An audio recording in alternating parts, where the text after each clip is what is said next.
This is John for Global Traveler. Today I'm talking travel with Karen Schaler, three-time Emmy winner, writer, producer, screenwriter, a lot more. How are you, Karen?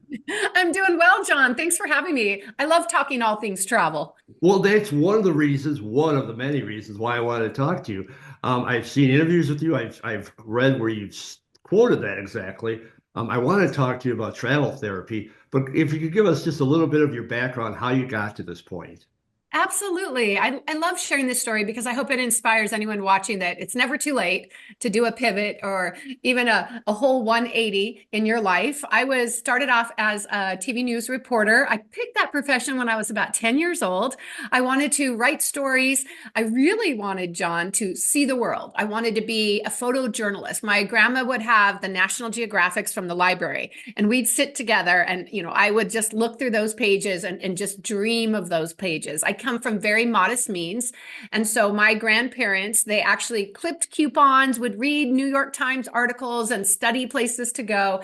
And it was so inspiring because even though they didn't have very much money, they found a way to go from Washington State to Mexico because it was so affordable to, they actually went to Arizona as snowbirds. And my grandma, who was very thrifty, said, just keep going south. It's going to be cheaper in Mexico. This was in the 70s to give you an idea of the time frame. And they ended up falling in love with the Mexican culture, the Mexican people, buying a home in Alamos, little Wow. tiny home, and spending half of the year there Wow. until my grandpa was in his late 80s. And they decided for healthcare reasons to be a little closer, to home. And so I got to go to Mexico. I got to see those cultures. She would send me postcards. My grandpa would come home with slideshows, and they also traveled to other places. So I fell in love with travel very, very early on. I got a camera when I was about 10. I got a Polaroid, way back in the day. And I always took experiential pictures, of the lakes, of anything. I was grew up in Washington State. There was a lot of natural beauty. So travel was always in my life, in my heart, what I loved. But as a journalist, being very young, wanting to be a National Geographic photojournalist. Well, as I got a little older, I realized how hard that would be. Couldn't afford those expensive cameras to get started. But then I decided just to be a regular journalist and maybe a war correspondent because I get to go to really unique places that most people didn't get to go and see and talk about, again, cultures and people. So that's what I ended up doing. I worked my way from very small markets in the US. I lived in about 16 states. That's what we do as reporters. I lived in Montana, Idaho, Minnesota, South Dakota, Utah, Texas, Massachusetts, Texas, Arizona. Wow. And of course, I'm from Washington, went to school in LA, in California. And so even that gave me a taste, living in small towns, living in Billings, Montana, living outside of Minneapolis, St. Paul area, getting to know different cultures and customs and all of these things. I loved it. The more I could learn, the better. And when I started working as a TV reporter and working my way up, it wasn't till near the end of that chapter of my life in doing TV hard news, as we say, kind of crime investigative, where I went to Afghanistan. I was the first ever embedded with troops in both Bosnia and Afghanistan. And that's where I earned two of my Emmys, was doing documentaries where I produced and was the correspondent in that, where I spent a month with the troops. And it wasn't a political stories. It was really the human interest stories, what it was like to be reservists and National Guard members of the military, all they sacrificed, all their families sacrificed. So it was really those human interest stories that I loved. And I was fortunate enough in college, again, sometimes not having money can be a blessing. I didn't get the fancy vacations like a lot of kids did, or the spring breaks. I didn't have that opportunity. But when I was in college, I saved all my money. I was a major in communications, broadcast journalism, because I knew what I wanted to do. And then also sociology, because I wanted to cover societies and, social issues. And so I would always work as waitresses or anything that I could do while I had this double major. And I had a roommate who moved out at the last minute. And so I had saved up my portion of the rent, but all of a sudden I was going to have to pay her portion of the rent. And so I looked at the money, which was going to be about, I remember exactly, it was $800 a month. So it would have been $2,400 for 3 months. She was looking at coming back. She was left for the summer. And it was back in the time where you could get your rail passes for super cheap. And I'd never traveled, but I got a backpack and decided to go to Europe and had my Crummer's Guide to Europe. That's how old I am. I had the actual book in my hand, I and I went remember. all over Europe and spent 3 months and never stayed in hostels. I'm an only child, so I was always a little worried about the whole sharing room thing, for security reasons as well. But I stayed in guest homes that were like $10 a night, John. It was amazing. And that way I got to learn about the cultures. I stayed in 3 months in Europe, all over Europe, all the way from Greece to the Netherlands to you name it. I always stayed in different people's homes. And the way you found them back in the day was literally call when I got there in my little book. I know, again, so dating myself here. But I would call and, talk to them, didn't speak languages. I learned basic hello, thank you, things like that I always encourage people to know because that opens doors that you've tried to learn their language. And then I'd get to stay with them. And I stayed my last couple nights in Paris in a hotel before I flew home. And it was not a great experience. It was one of those 3 stars, 4 stars, 7-story walk up type things. And I was Oh, exhausted after you imagine after 3 months of backpacking. And I remember unpacking everything because I was going to repack it and seeing all my treasures. And I went out to dinner, which was like a baguette, probably, and a piece of cheese. But I went out when I came back, all my stuff was in a garbage bag outside the door. They oh, had locked me out and he said, sorry, what are you going to do? Like, you can't prove it, type of thing. wow. And I was horrified. And thankfully I found another place to stay, with my garbage bag of stuff. It sounds like a movie that I would write. But at the end of the day, it still kind of opened that was it. Once I saw one country, once I experienced one thing, I was hooked for life. And I would do anything. I would do anything to find ways to travel affordably, to find that. And so to fast forward, this is my whole life story in a nutshell. So I'm a TV news reporter and I'm covering probably some of the saddest and the hardest things in life on a daily basis. So if there is a shooting, I'm on the scene. If there is flooding, if there are the fires, I was on the scene. And it was very grueling. I loved it. And I did it for so many years. And I was in Afghanistan and I came back and I was putting together a documentary and I wanted to go back into the country to do more. And there was a change in management at the TV station I worked at. And they said, no, we want you to go back on the street and cover local, crime. And I said, if I can't go back and cover the war, I'm going to go cover spas. I'm going to travel. I'm going to go do something else. I want to make a difference. I want to do something. And I remember them kind of laughing at me. So when I quit, it was sort of a shock. I hadn't planned it, especially when I picked the career as a TV journalist at such a young age. And I remember I was kind of in shock and I said, I shouldn't be complaining. I just left soldiers in Afghanistan. And I said, I remember the exact statement. I was in a spin class at 5:30 in the morning on a bike. And I said to the girl next to me, because I was complaining about, oh my God, what am I going to do? What you do when you randomly quit your career of your whole life. Sure. And I said, I didn't regret it, but I was a little spirally about what I was going to do. There was no plan, no money saved. And I said, you know what? I need an attitude adjustment. I need to get on a plane. I need some travel therapy. And as soon as I said the words out loud is when I started thinking travel therapy. It could be like, this was 15 years ago now, my goodness, again, dating myself. But I thought it could be like the Travel Channel and Dr. Phil and Oprah all rolled together, where it could be that help and inspiring and empowering. And so I ran home, I looked it up and it hadn't been trademarked. I put together a proposal for a book. I had always wanted to write a fiction book, couldn't get anyone to pay attention or read anything. But I put together this proposal for my travel therapy book about where you'd pick trips based on what you're going through in life. And we were just starting to do those interactive websites. And I wanted it to be like stressed, go here, like you would click. Going through a breakup, go here.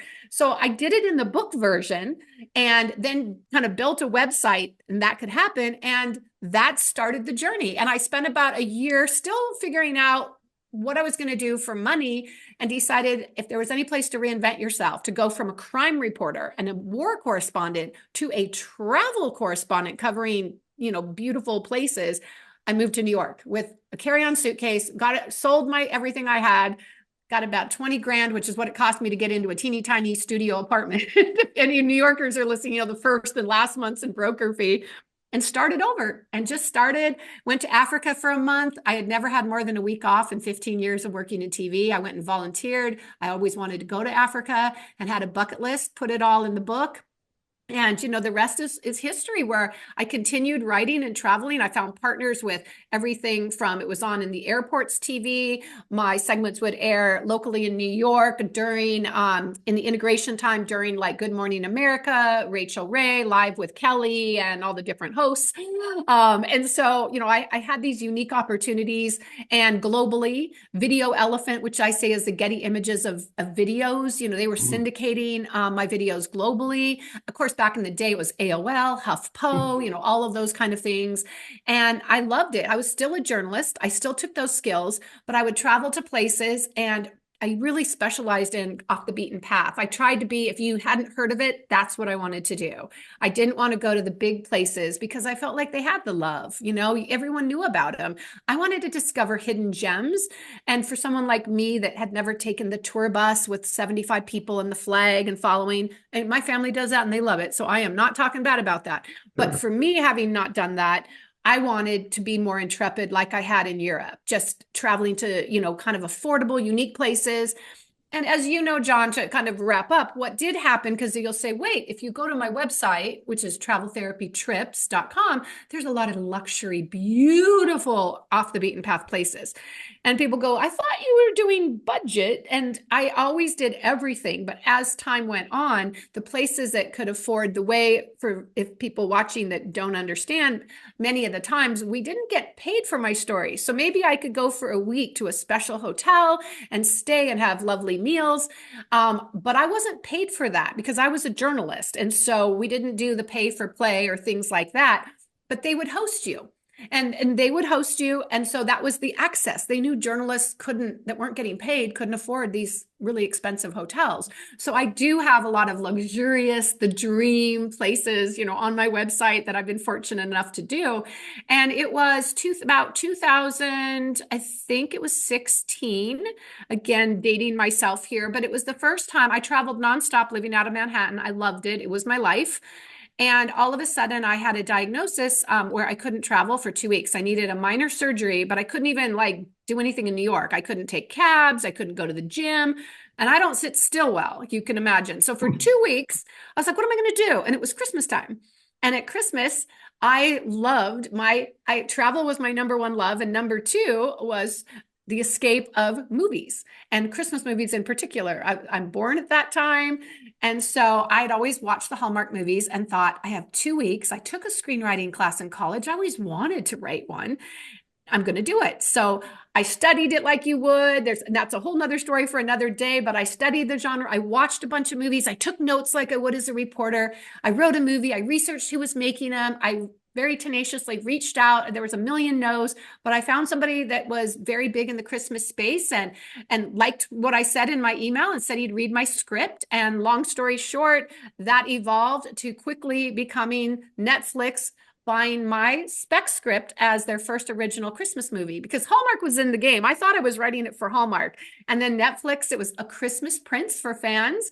And it went on to have 2 sequels. And I quickly did movies for Hallmark and Lifetime, started writing the books, and then created and this will get us to where we are today. So you're like, okay, Karen, how are you traveling? Oh, I was traveling. Every time I wrote a book, I would go pick a place and live for a month immersive, because you sit and write. That is so boring. I'm used to being out on the road. Even as a reporter, I'm in the live trucks. I'm on the scene of these events. So just to sit down quietly and just really dig in as an author was so hard for me. So I thought, I'm going to combine this. So the first one of the books I wrote for Christmas, the first one I wrote, I went to Portugal. I was in the Algarve, a tiny little town called Oleo, and most people have never even heard of it, which was my plan. And I loved it. I got there. I didn't need a car. I could walk from, I rented a local little house, nothing fancy. I could walk to the market. You could take ferries to the islands. I loved it. It was affordable. Spent a month, wrote one of the books. So the next year I had a book to write. I'm like, where do I go? So I went to Spain. I went to Altea, Spain. Also a small, not, you notice I'm not saying Madrid or Right. Lisbon, right? And so that was immersive. And before, like I said, before that, it was all because I couldn't travel that I wrote my first Christmas movie. And if it hadn't been for me not being able to travel and sitting still for 2 weeks, it wouldn't have happened. So when I wrote Christmas Camp, which was a Hallmark movie, then I wrote the books.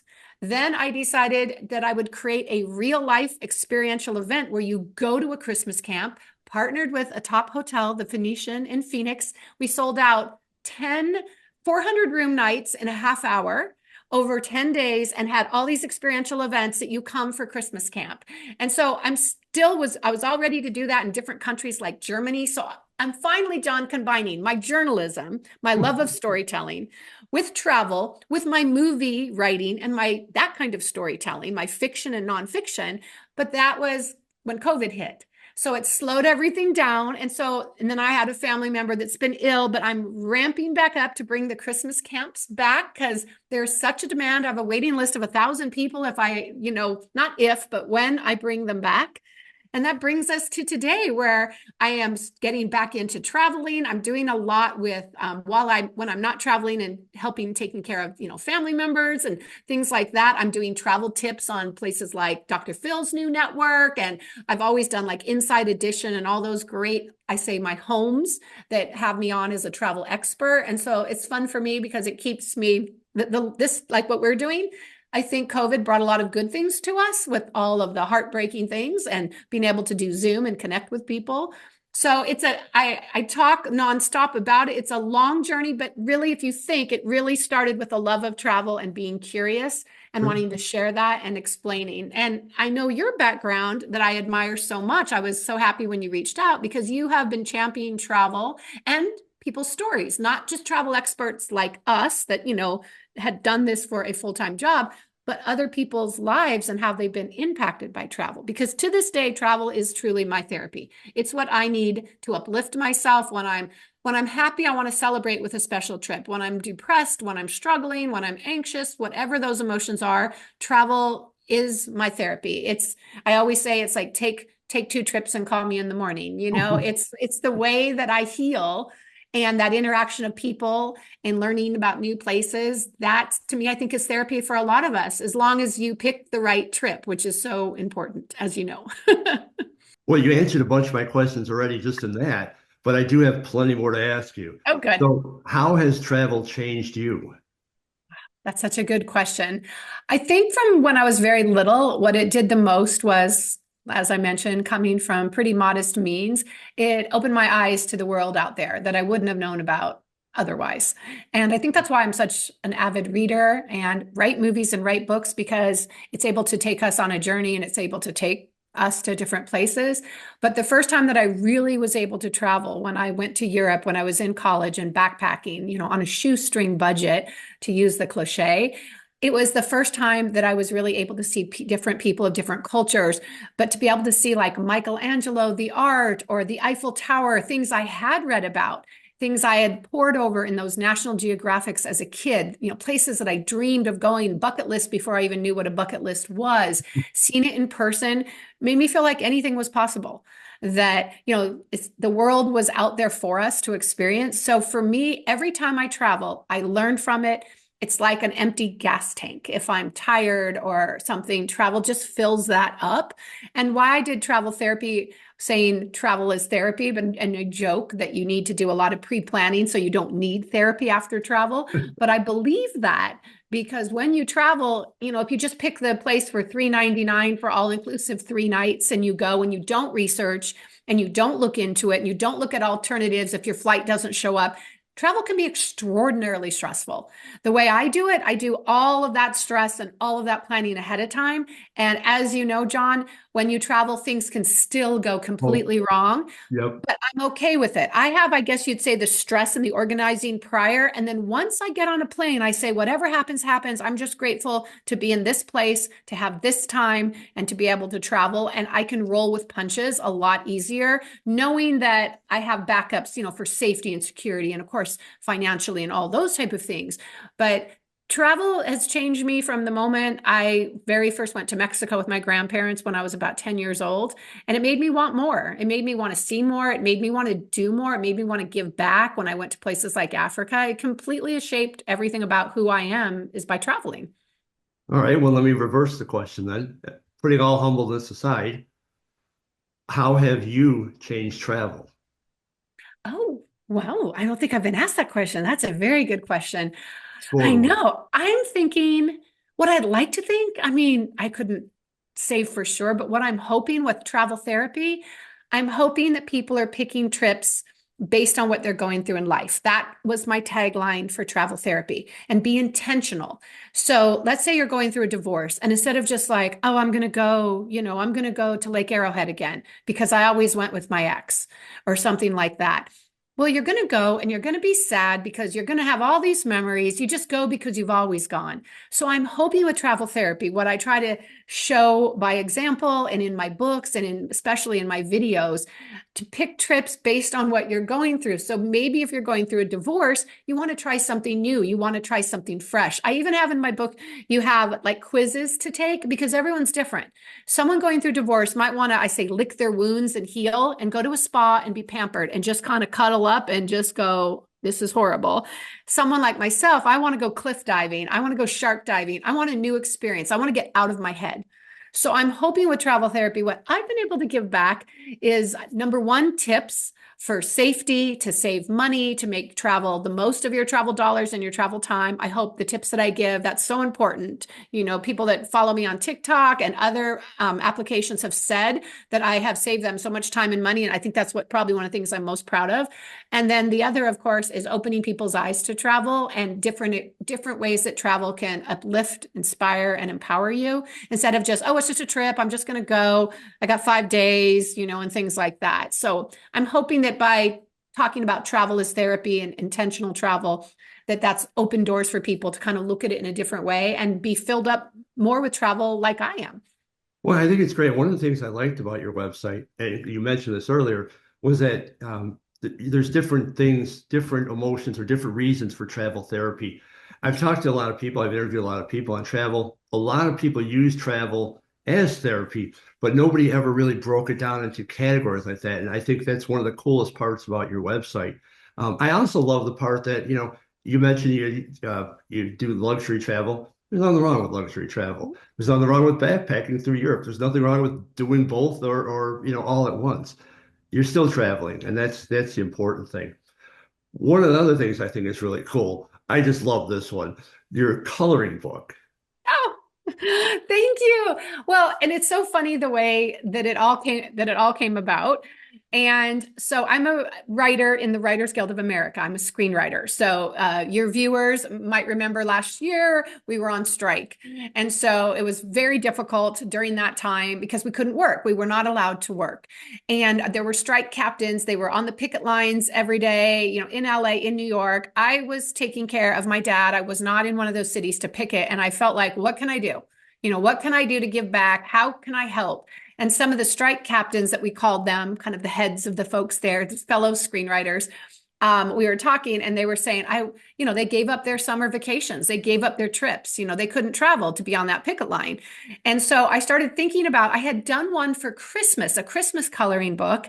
And that was a similar story where at Christmas camp that we did, people love adult coloring because it's immersive and it takes you to a place. But I wanted to bring it up one. I love quotes as a writer. So I had found these Christmas quotes from anywhere from like Winston Churchill to Helen Keller and things like that. So that really filled me with joy to do that. So all of a sudden now the next year I'm like, I love travel. So shameless plug for people, but it's called Color Your Travel Dreams. And what I did is I was inspired by all the different places I've traveled, but I want to show you, and it's an adult coloring book, although my friends say their 10-year-olds still love it because it's the kind you can use the pens or you can do anything you want, but it's the perfect gift for travel lovers. So I already mentioned Paris. I think that's the British Virgin Islands. That's Arizona. But okay, let me show you, John, what I love. Let me see. I'm trying to find one of my favorite waterfalls. I get excited about my own book. That's ridiculous. Okay, so this is like Tokyo. I'm looking at places in Japan, but this is the part I love. So I will have a quote on the other page. And I think that's just what kind of brought me a joy. Okay, so we have this gorgeous shot, and then this quote's from Buddha. It says, "As you walk and eat and travel, be where you are. Otherwise, you will miss most of your life." And But and, see, and I just that's it says, also the cool part, though. You mentioned the kids. Not only are they coloring, but they're learning whether they realize it or not. They're learning. Exactly. And it's actually, these are considered what they call, I had to learn this, John, adult coloring books, because see, they're really fine lines. And Yeah. so when you're coloring, you have these special ink pens, but the kids, they're so smart. My friend's 10-year-old made one way better than I could. Like I have to share this Danish proverb too. Don't sail out farther than you can row back.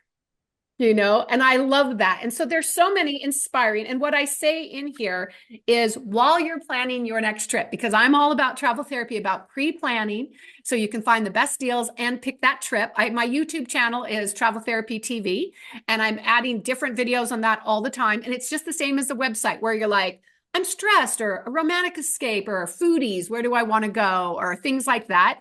And so I always say when you're planning, but in between, I don't know about you, but I want to escape into travel. And my travel therapy book came out, gosh, when did it come out? 2008 or 9. And interesting that at the time, I even knew ahead of time, everything was going to the web because it was more interactive and quicker for travel. So I never put prices, so it wouldn't be dated. I didn't, in the back, I put everybody's website. This was before people were doing that because I grew up on Fromers and Fedoras and, all Sure. of them, that's those books I literally carried in my backpack with me. They were everything for me. But mine is more like a tape. I can grab it for you. It's like stuck in there. I'd probably fall.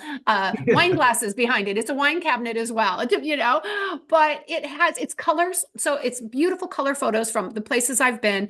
And then I've interviewed people that are therapists because it's travel therapy. So whether you're a Harvard psychiatrist or you're a wellness coach, they are giving examples of how travel can inspire and empower. And then there's people that I've met along the way that tell their personal journeys. And these are just little bubbles of quotes that come out. And most of the places, and it's literally pick a quiz. So it's still out there on Amazon, even though it's not supposed to be. It was supposed to be taken down because there's still some books floating around out there.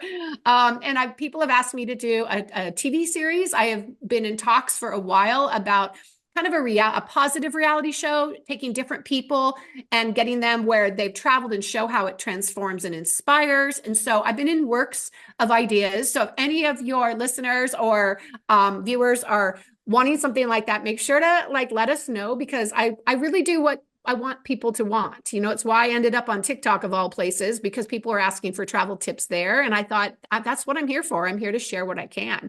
But thank you. It's been such a joy. Of course, it's on Amazon, Barnes and Noble, all those places. And I'm most proud that I am self-published because I started with HarperCollins.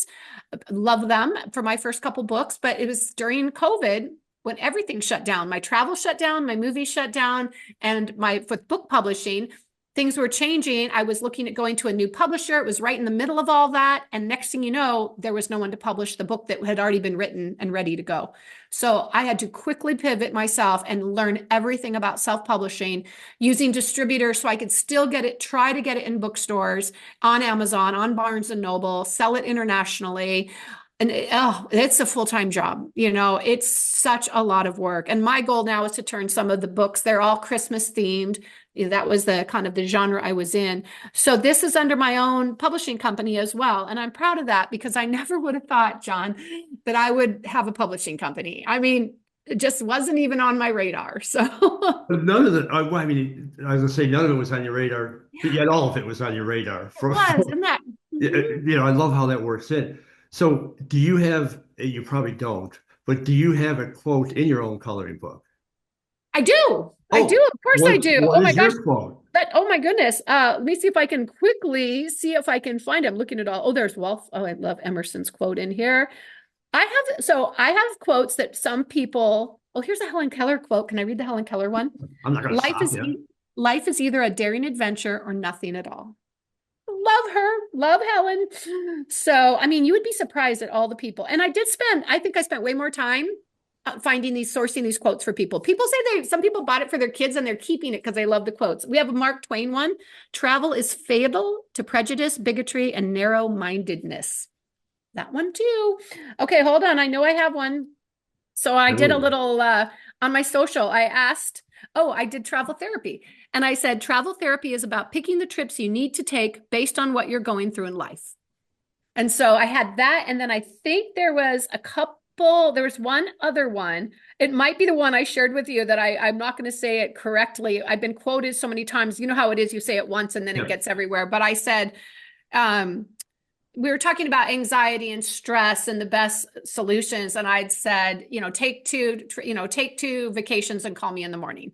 So my travel therapy is, take two trips and call me in the morning, because I really believe that. And I think of the hammock as like the old fashioned Oh, couch. yes. Yes. So I think that's so much fun. See, I thought you might have said, because I heard you quote this before, that travel inspires all stories, which I love that Yes. quote too. Oh, you know what? I should have had you, because that's a better one, and that's Well, it's shorter your too. I really quote. like that. It does. And thank you. And as you can tell, and your listeners and viewers can tell, I am quite chatty. So I will say things, and someone such as yourself or listening will grab that quote and put it out there. And I'm like, I said that? Wow, I got it. I like that. Because Well, everything comes from my heart. Sometimes there's people manufactured, they have the same, you'll see the same interview every time. I can yeah, promise you, if you watch my interviews, they are never the same, I've noticed because that. Yes. it's just where the moment is. I just always want to be authentic and real with people. There's a couple key stories I tell because it's my journey, it's, my history. But after that, I just have so much fun sharing and hoping people connect in different ways. Well, that's the best. Absolutely. I hope Thank you so. for that. Before I let you go, tell everybody where they can find out all your information, whatever you want, books. Oh, I would love whatever. that. First of all, it's so funny, when I started Instagram, which was a long time ago, I used the handle travel therapy, because that was my brand. I have travel therapy merchandise, hats, all of that, and fun things. I get asked that so much. I have a hashtag travel therapy, and then it shows like a little plane, a little cocktail, a little island. But the one people love, it says, I need therapy, and then hashtag travel therapy. I have tote bags, and people stop me all the time with that. And so, to back up, to follow me on social, on Instagram, I did travel therapy. Now, a lot of people get mad because they say I should have done Karen Schaler, because then people could have found me easier. But I'm travel therapy on Instagram. Everywhere else, on TikTok, I'm Karen Schaler. I was on Twitter with everything going on in the world. I've sort of taken a pause, and then I'm on Threads. Both of those are Karen Schaler. Facebook is Karen Schaler Official, because there's so many scammers out there. And even on TikTok, there's a Karen Schaler something that is not me. So the normal Karen Schaler, just Karen Schaler, is me. And that's where I was sharing before we started chatting officially, that I did a TikTok about the 3 top travel changes in 2025, about the Real ID and needing a waiver to get into the UK. As of now, you cannot get into the UK or fly through there without this waiver. It's the first time Americans have ever had to have that. And how internationally 30 European countries by May are also going to require a waiver. And a lot of travelers don't know that. So it got like 2.7 million up to this point views. And that's not because I'm genius. It's because people need to know these things. And so as soon as I hear it, as a quote travel expert, so whether it's the TSA sending me a press release, or whether it's somebody in the government letting me know information, I immediately put it out in what I'd like to hope is an easy way, to digestible way. And you'll see, I'm probably one of the few people on TikTok that answer questions. Most people, the celebrity types, they just put out there, but I believe I'm there to help. So I will answer as many questions. And now I think I got 35,000 questions. So I answer as many questions as I possibly can. I'll be at the line at the grocery store, and I'll answer questions, or, any way that I can. But I love that. And my website is traveltherapytrips with an S.com. And then my YouTube channel, I'd love everyone to go there, because I'm always revising and doing new things. I have my travel tips there a lot as well. And so my YouTube channel is Travel Therapy TV. And I'm excited to really start traveling different, bigger places coming up, and creating the Christmas camps, because what I want to do, and John, tell me what you think about this. So, my website, it's like, well, go here for a special hotel, or go here for a special beach, or this emotion or this emotion.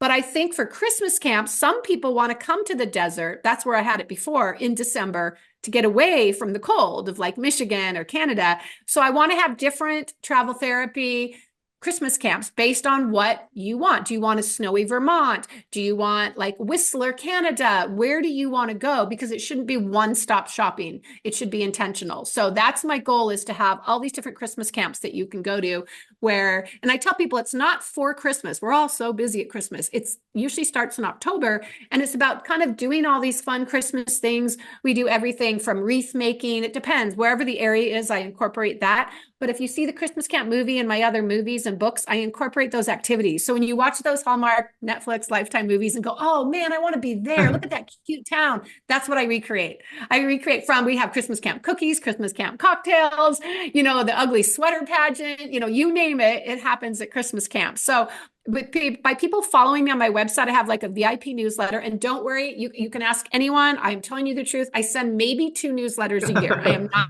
one that sends every week.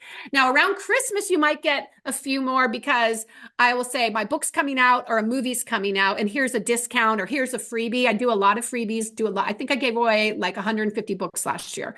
So if you like that kind of thing, make sure you follow on my website, which is both travel therapy trips.com, and my personal website is karenschaler.com, where you can get a free Christmas camp book. So I'm telling you about those Christmas camps. So during COVID, when people couldn't travel, I did an experiential one where you could have Christmas camp at home, and it's a free download on my karenschaler.com website that everyone could get it. And now it's up to like 35 pages, because every time I do a new movie or book and there's a new activity or a recipe, I add it to this Nice. PDF. So it's been a fun thing. And I have coloring book pages in it. I forgot about that. I put coloring book pages in it for the first time.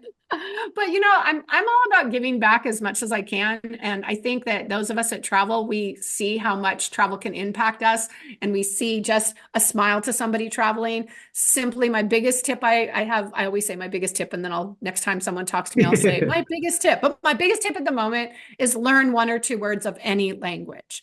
Like, when I'm in China, by saying shay shay, which is thank you, that is going to open more doors and warm hearts that you tried. You're not just the American or the Canadian or wherever you're listening, coming in with just especially Americans. Most Europeans speak multiple languages. They're far superior to us when it comes to that. But if you're an American and you only speak one language, it's really easy these days. There's even apps that you can speak into and, show people, but just try to learn please and thank you. It'll go a long way. And I want to thank you. I'll just thank you in English, John, but thank you for doing what you've been doing for travelers.